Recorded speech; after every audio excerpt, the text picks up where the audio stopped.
Hi guys, so nandito na ako sa SM Grand Central. For the last time, ayan, gusto ko siyang hawakan sa demo dito sa DJI. Kaso wala silang stock. Halos 10 na daw yung nakapila sa kanila dito na waitlist pero wala pa rin dumarating. Galing na ako dun sa Silicon Valley pero wala pa yung item kasi galing yun ng SM North. Wait ko na lang kasi tatawagan na lang daw ako kapag meron na. 1 hour later. Habang hinihintay ko yung stock nung DJI Osmo Pocket 3, umikot-ikot muna ako, tapos pumunta ako dito sa Miniso, guys. 2 hours later.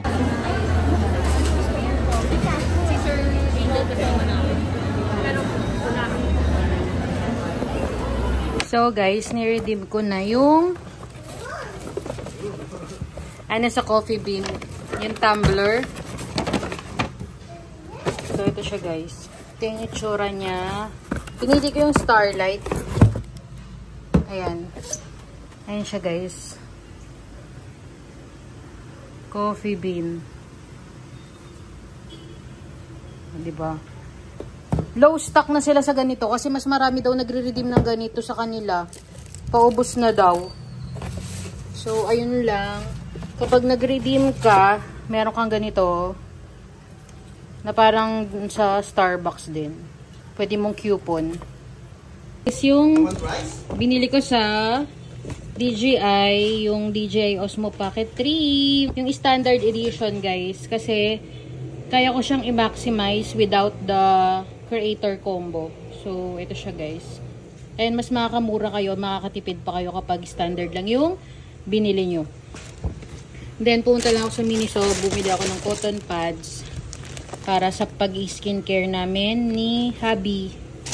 And blind box sa Miniso, nag-redeem ako ng points ko. So, ito yung pinili ko, guys. Ito yung makukuha ko. 1, 2, 3, 4, 5, 6. Tapos may isang secret. Yan. Makita natin kung ano ang kanyang pinakamabigat yung kinuha ko dun eh. 1 eternity later. Sample video for the Pocket Osmo 3. Osmo Pocket 3. No deal. Yes, no deal.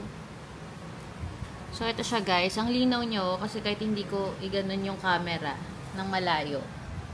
Para ako naka 0.5. 1 hour later. Date time namin ngayon ni Phoenix. So, pupunta kami sa SM North EDSA. Hi guys! And welcome back to the vlog.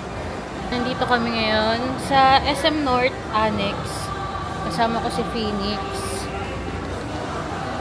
Yan siya, guys. So, mamamasyal lang kami. And yung gamit nating camera for today is yung DJI Osmo Pocket 3. First pumunta kami dito sa Sports Central, dito sa Annex, kasi naghahanap ako ng duffel bag para sa outing namin. Nakasale pala sila dito sa Sports Central for 20% off for selected items. Yung mga duffel bags, backpack, nakasale din. And for 2,300 yung mga duffel bag, parang nasa 2,000 na lang. And kung gusto nyong mas cheaper, meron din sila. So guys, lipat na tayo sa SM North na main mall kasi yung power mac nila na 80% na mga case ay ubos na daw. So, dito na tayo kasi wala din kaming nakitang okay dun sa Annex. Kahit naman hindi sa Vincela, gumawa ka lang ako. Pumunta lang din ako dito sa The Face Shop kasi may hinahanap ako na eyebrow pencil pero out of stock daw sila. Ang pinaka meron daw sila dito is yung light lang. Tapos, pumunta rin ako dito sa Geek PH ng SM North main mall. Meron sila ditong mga pop, guys. And may mga pop mart din sila dito na mga blind boxes. Ayan, iba-iba yung kanilang mga blind box. Meron pa silang Skull Panda, Demo, Astro Boy. Madami, guys. Nori, Pixar. Pero ang hinahanap ko dito is yung Hirono kaso wala sila dito, guys. Ang dami pa ding available. Halos hindi ka makakapili. So, kumuha ko ng isa nito, Skull Panda. And punta naman tayo ngayon sa Philbars. Hoping na meron silang stock doon ng Hirono. Yung Philbars pala is located dito guys sa Sky Garden ng SM North EDSA. So ayan, madami silang mga stock dito guys. Like Disney Princess, meron palang blind box si Disney Princess. Another series ng Skull Panda. Hirono meron guys. Ayan, meron sila nung first series. Nag-iisa na lang, so kinuha ko na siya. Pero sana na lang ko sa iba pumili. Ayan, meron sila nito. Hindi ko alam kung anong tawag dito. The Little Mischief. And syempre kumuha ko nitong Skull Panda The Warmth. Then nakita ko nga to, si Azura, Nature Fantasy. Kumuha din ako ng isa nun. So ang dami nilang mga blind box dito. Halos ng stock, kompleto sila. Dito sa mga naka-display, pwede kang bumili dyan. Kung ayaw mo ng thrill at meron ka ng gustong design, ayan, pwede ka nang pumili doon. As for the price ng mga blind boxes, 550, 500 to 600 plus yung kanilang prices. Pero yung mga kinuha ko is nasa 550 pesos. Etong tatlo yung pinili ko. So, nakabili kami ng Hirono guys dun sa Philbars SM North. Meron silang stock. Dumaan din pala ako dito sa Uniqlo. Meron silang mga pastel colors ng dumpling bag. Pero hinahanap ko yung naka 590 nila. Wala na. Hindi na siya naka-sale. Back to regular price na. Then, pumunta ako sa Nike. Ayan, nakita ko tong duffel bag na to. Yung quality niya, ang ganda. Talagang matibay at kaya niyang mag-hold ng ilang kilong weight. So, chine-check ko nga pala kung very spacious ba siya sa loob. Tsaka yung mga tahi-tahi, kung madaling matanggal. So, nag-decide na nga ako na ito na yung kunin ko. Color black kasi si Jeff yung magdadala nito. Ayan, para okay sa kanya. So, nagpakuha na nga ako ng stock. Bagong stock. Kasi kung walang stock, hindi na ako bibili. Ayan, check ko lahat para hindi ako babalik na naman kapag meron siyang sira or what. Pupunta pa sana ako sa Trinoma para i-check yung Nike tsaka yung Foot Locker para sa duffel bag. Pero, hindi ko na magawa. Dahil tulog si Phoenix, hindi ko siya maiaakyat sa escalator. Dahil alam nyo naman, kapag lumipat ka sa Trinoma, kailangan mo mag-escalator at walang elevator.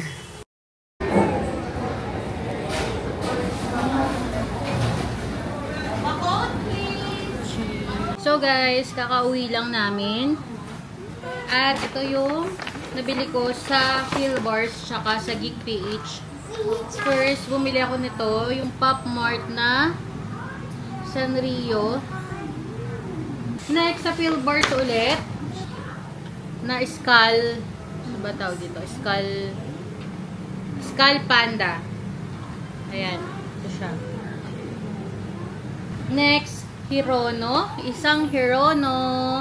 Tapos isang Azura Fantasy. So, ito siya guys. PH naman, this one is the Skull Panda. Ito yung series niya. So, ito guys, yung nabili ko. Sanrio, Hirono, Skull Panda plus Azura. Yan guys, yung mga Pop Mart. Nag-take out lang pala ako ng fries, tsaka chicken sa everything but cheese. Okay siya, masarap yung nachos, yung calamares. Calamares ba yun? Anyways, yung manok, ayan. Pero yung bread sa, yung paglalagyan mo nitong cheese, hindi siya ganun kasarap. Mas masarap pa yung tinapay sa bakery. So, yun lang. Pero yung mga fries, okay siya. At ito na nga yung nabili ko sa Nike, yung duffel bag. Ang price niya is nasa 2.6 ba? 2.7 ata, guys. So, ganyan yung kanyang itsura. Sobrang niya, high quality niya. Sobrang makapal yung tela. One eternity later. Hi guys, so pasok tayo sa work.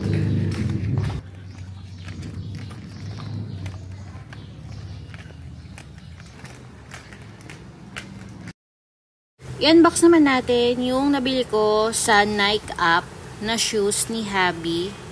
So, ang waiting time namin dito para ma-deliver is 6 days lang. Pero, mahaba pa yung kanyang estimate time of arrival.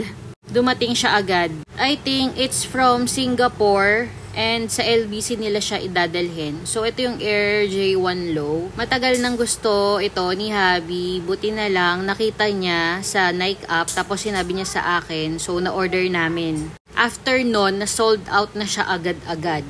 As in, ganun kabilis.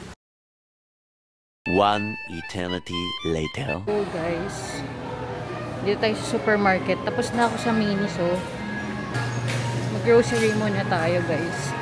Mayroon pala akong kwento sa inyo, guys. Habang nag-grocery ako nito, may isang matandang lumapit sa akin. Nasa mga cereal section ako.